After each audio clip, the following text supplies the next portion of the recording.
Hi guys, sorry for the shake on the video. I'm not very good at taking selfie videos, but I am at my cutting table and I have the jacket back prepared, all set up to go into the embroidery hoop, and I created the design on my embroidery machine right behind me. So I'm going to show you what threads I'm going to use. I'm also going to show you the sticky stabilizer that I'm using because I do use a special type of stabilizer. This is a woven fabric, minimal if any stretch. So let's go over to my cutting table and I'll show you the threads that I have picked out.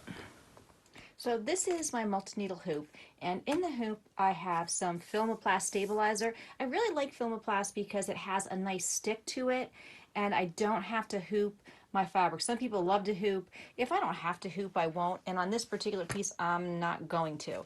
So let me just score the stabilizer, and you just use a pin. This is a bent pin. I kind of save my pins for tasks like this, and just go around and bring it down. And then what happens is it will, let's see if I can get my nail here. I don't have much in the nail department. And then you just tear off that top layer. And top layer is what you're going to throw away. So I'll put this, toss it right over here for now. And here is my fabric. So I'm going to place my fabric in the hoop. I am going to float this. And I'm looking for my crosshairs. I have a little crosshair mark here, just little hash marks. And then there's some right here as well as right here. So I know what the center is on my hoop. And I'm just going to get it approximate. So let's see what I got. And it doesn't have to be exact because you'll see why. All right, so I press this in, press it on the hoop. The goal is to make it as smooth as you can get it. So just do the best job that you can. I also picked out some threads that I thought would be suitable. I have one of my Daylight brand lamps shining on here. So you're going to get a true bright white color so you can really see if these threads are going to match. Now I liked all of them, but when I put them against the fabric, I nixed this one. And this one I like, a really nice metallic. It's a variegated metallic, but I said no to that one. I love this blue metallic, wanted to use it so bad, but that was a no too. I settled with this one, and I'm probably going to be tearing my hair out because to embroider with metallic is always a challenge. So I'm going to see how it goes. I hope it goes okay. I might have a lot of stops and starts. I really was able to do some recent work with metallic and it was very successful on my embroidery machine. This is the Kingstar brand. I have had so much success with this metallic thread that I bought a lot of spools in different colors. So that's what I'm going to put on my embroidery machine now, so I will join you right over there. So I'm back at my multi-needle and I have everything hooped up.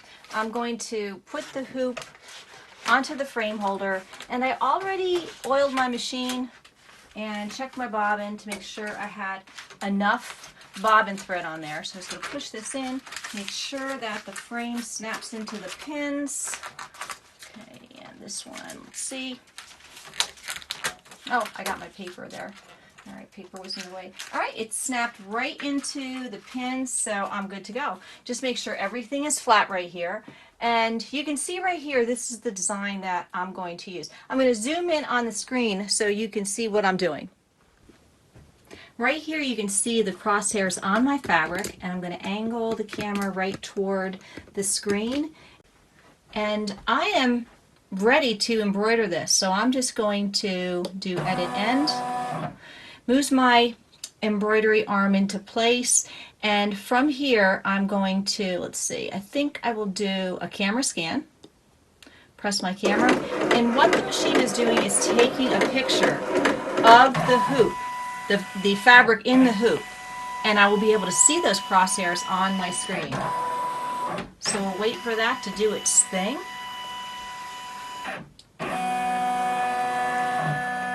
Alright, scan's complete. I'm just going to double check my fabric over here, make sure that it was not pushed out of place. Alright, so here it did scan my fabric. Now, it looks a little dark here, but I can see my crosshairs right here and right here. So what I want to do is try to align the crosshairs with my little X in the center. A lot of it's playing with the rotation.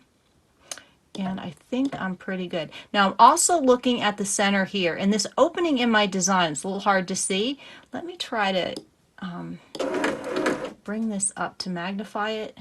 All right, so right here, this is the center of my design. You can see my crosshair over here, so I'll move my design just in little increments.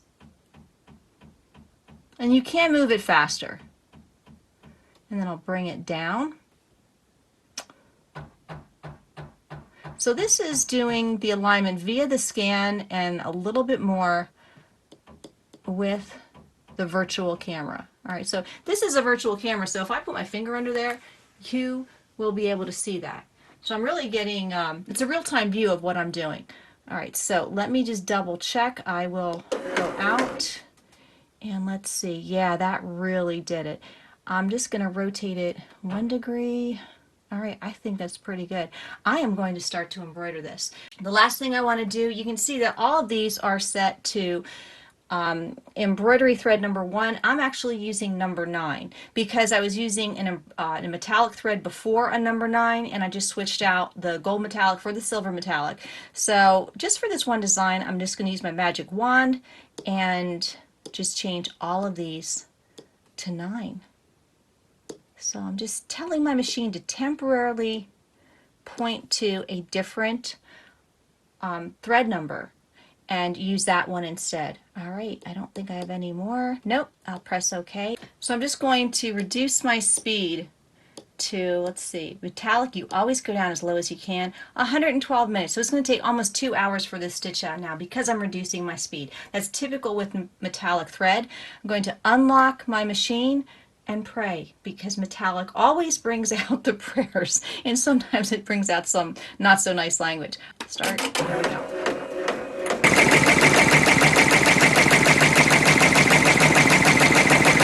Hi everyone, this is a really oh my gosh moment, because last night I was working on the design for my denim jacket and I was using metallic thread. Not one break in that thread. I was using King Star metallic.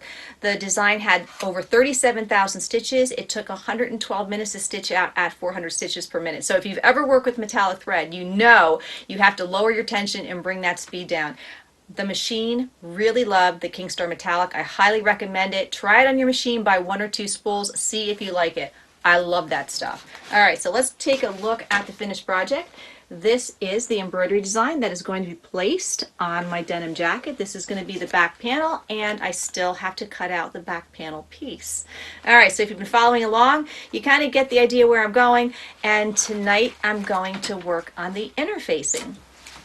If you have never worked with interfacing before, think of interfacing like if you were an embroiderer. If you do embroidery and you don't do any type of garment sewing, you know you have to use a stabilizer on the back to give structure and support to the fabric when you're doing all of those embroidery stitches. Well, interfacing operates with that same principle. You're giving support and body to parts of a garment that need that extra structure. So for example, the collar of a shirt or sleeve cuffs, or if you're doing buttons and buttonholes down the front or a zipper, you're going to need extra support there. Likewise in the waistband of a jacket or in a pair of pants, you're going to need that extra support and structure too. So I'm going to be working on cutting out my interfacing tonight and also getting some of my jackets stitched together. All right, hope you're following along.